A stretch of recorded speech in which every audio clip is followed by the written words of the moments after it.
RCF Notre-Dame. Bonjour à tous, très bon réveil, place à l'édition locale en Champagne. En ce lundi 29 juin, du 13 au 16 octobre, le salon Vitivini fera son retour au Millésium d'Épernay avec 220 exposants misant sur plusieurs nouveautés pour dynamiser la filière Champagne malgré un contexte économique incertain. Dans ce journal, zoom sur la 20e édition du Cabaret Vert qui se tiendra à Charleville-Mézières du 20 au 23 août. Après une année 2025 ratée, l'éco-festival de musique se doit de rebondir. Mais tout d'abord un point sur la météo près de chez vous. Enfin on respire, enfin on a un peu d'humidité, ça fait du bien après cette grosse période caniculaire. Retour de quelques averses de pluie ce matin et des températures beaucoup plus agréables. C'était déjà le cas hier, même si c'était en douceur. Cette fois-ci on respire enfin, 18-19 degrés ce matin, allant jusqu'à 28 degrés pour les maximales, avec un temps beaucoup plus calme et beaucoup plus ensoleillé en seconde partie de journée.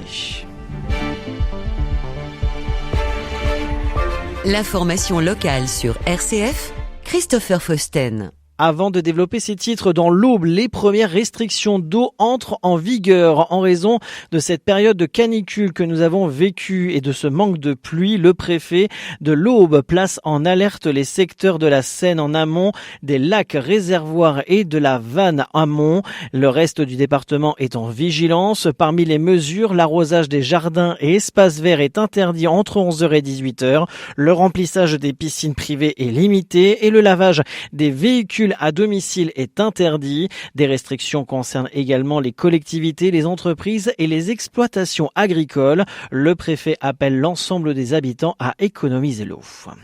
À l'occasion des 5 ans de la route du Vitrail, Nigloland rejoint le parcours patrimonial porté par la Cité du Vitrail de l'Aube.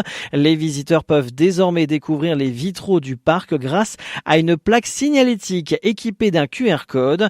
Des œuvres réalisées par plusieurs ateliers verriers sont intégrés au décor de Nigloland, de l'atelier de Jeannot à la boutique Les Douceurs de Marcel. L'objectif est de mettre en valeur ce patrimoine parfois méconnu et de créer un lien entre loisirs, tourisme et découverte culturelle.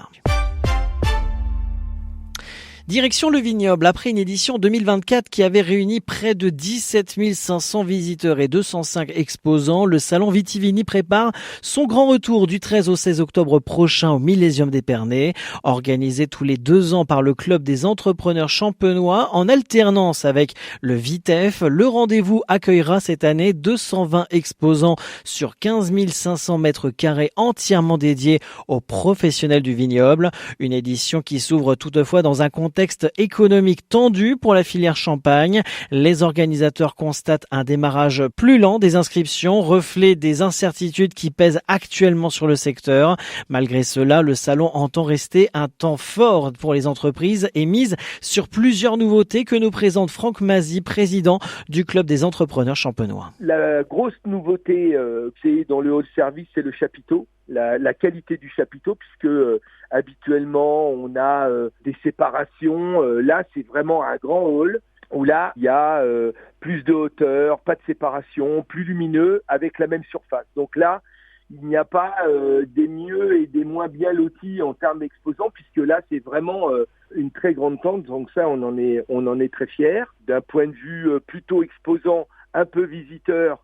Habituellement, c'était une option d'avoir la Wi-Fi. Là, on a décidé de mettre la Wi-Fi à la disposition de tout le monde. Donc ça, c'est l'autre petite nouveauté. On garde ce qui a bien marché concernant l'entrée principale qui, en fin de compte, se situe entre le hall service et la tente et le Millésium. Donc les gens peuvent aller ou à droite ou à gauche.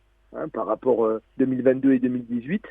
Nous avons 2 têtes d'affiche, donc ça on est très fiers au niveau des conférences. Louis Baudin et Olivier Dauvert, qui sera à la conférence du Crédit Agricole sur le thème la grande distribution est-elle encore un bon relais pour le développement commercial du champagne en France et en Europe. Donc ça c'est le mardi et Louis Baudin le jeudi. Louis Baudin, météorologue, on va le faire parler un peu sur comment il voit la Champagne en 2050. Des propos recueillis par la rédaction RCF Cœur de Champagne. Malgré ce contexte, les organisateurs se veulent optimistes et comptent sur ces nouveautés pour attirer les visiteurs et favoriser les échanges d'affaires. Le salon Vitivini ouvrira ouvrira donc ses portes du 13 au 16 octobre du côté du Millésium d'Épernay.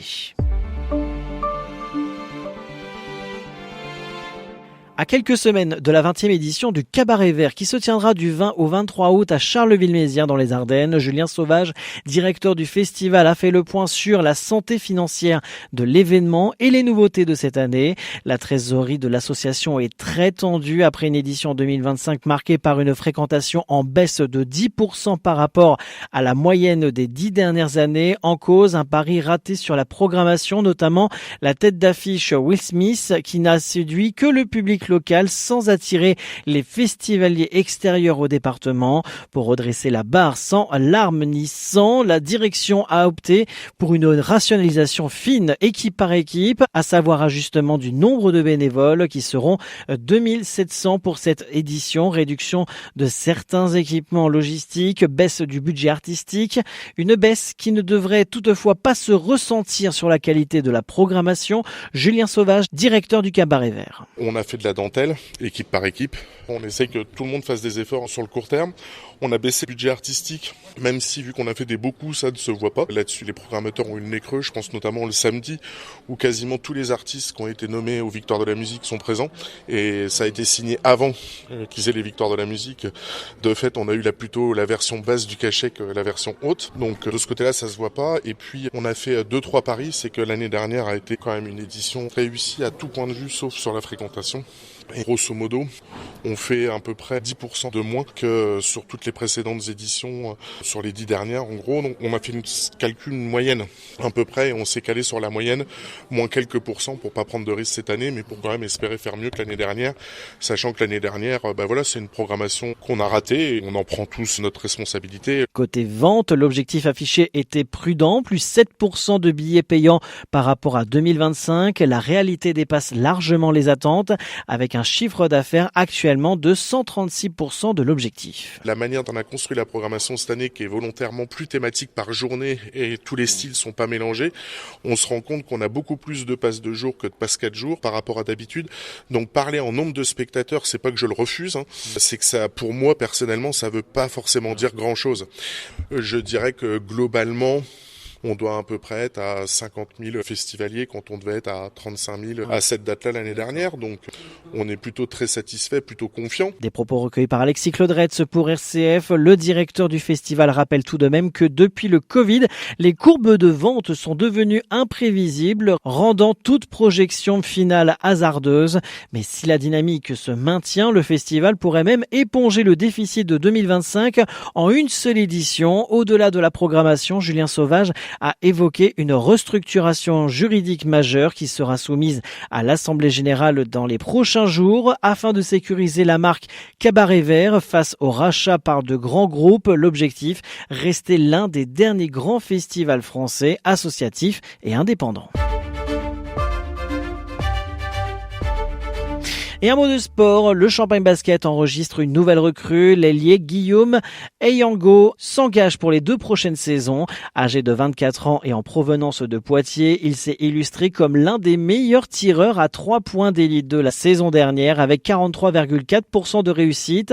Formé à Nantes puis passé par Rennes, il sort d'une finale de play-off avec Poitiers. L'entraîneur marnais Eric Bartesheki salue un joueur polyvalent dont le profil correspond à l'identité de jeu que souhaite développer le club champenois.